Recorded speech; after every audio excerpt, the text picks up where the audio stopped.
तुमने गेशापोन का नाम सुना है? देखो ये जापान का ना एक बिज़नेस नहीं, नहीं बिज़नेस में क्या बोलते हैं उसको हमारा क्या बोलते हैं वेंडिंग मशीन सिस्टम। ये एक वेंडिंग मशीन सिस्टम है। जैसे कि तुम्हें पता होगा कि अमेरिका में सबसे पहले ये वेंडिंग मशीन का सिस्टम जारी हुआ था, जिसमें पहले सॉफ्ट ड्रिंक्स मिलती थी, जूस मिलते थे, कॉफ़ी मिलती थी, ये सब मिलता था। लेकिन 1977 के अराउंड ना जापान में ये सिस्टम पहुंचा, जिस पे वहाँ की मतलब वहाँ की पब्लिक ने उसका नाम गेशापोन रखा। गेशा मतलब ये समझो कि कोई वेंडिंग मशीन है, जब तुम उसके हैंडल को घुमाते हो तो उसमें से गेशा की आवाज़ आती है, और जब उसमें से कैप्सूल बाहर गिरता है तो एक पोन की साउंड आती है। उसी उसी की वजह से इस वेंडिंग मशीन सिस्टम का नाम गेशा पोन पड़ा। फिर धीरे धीरे ये सिस्टम और ज़्यादा बड़ा हो गया। मतलब ये इसमें ना को कब थी 1977 के अराउंड ही बेंडाई कंपनी ने इसमें अपना पहला कदम रखा, जिसकी वजह से ये इंडस्ट्री और बड़ी होगी।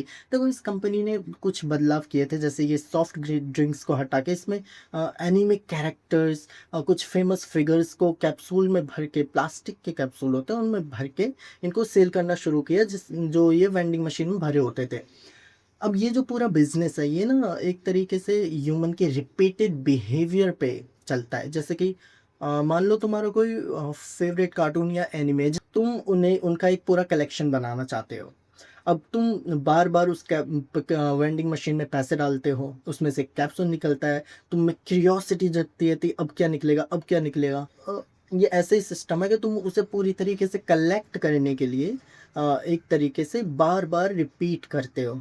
फिर इनमें से कुछ तो तुम्हारा धीरे धीरे कलेक्शन बढ़ता है, और कुछ होते हैं, कुछ कैरेक्टर्स होते हैं जो बहुत ज़्यादा हो जाते हैं, जिनकी कोई वैल्यू भी फिर उनकी वैल्यू नहीं रहती।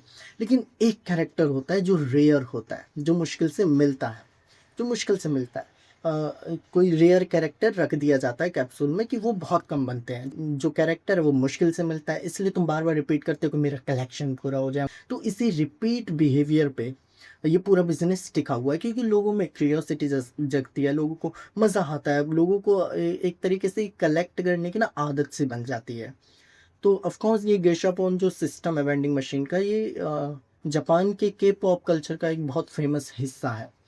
मुझे तो लगता है ऐसा इंडिया में भी होना चाहिए, क्योंकि लोग बहुत फालतू हैं और बहुत पैसा भी है। पता नहीं, मेरे पास तो नहीं पहुंच पाया है, पर जिसके पास भी है पैसा, कुछ कुछ डाल के, मतलब जिनके शौक है, ये एक नया शौक बन सकता है।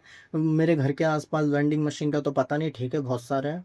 और तुम्हारे घर के आसपास कोई वेंडिंग मशीन है तो कमेंट बताओ, सॉफ्ट ड्रिंक की नहीं होनी चाहिए, इस समझ।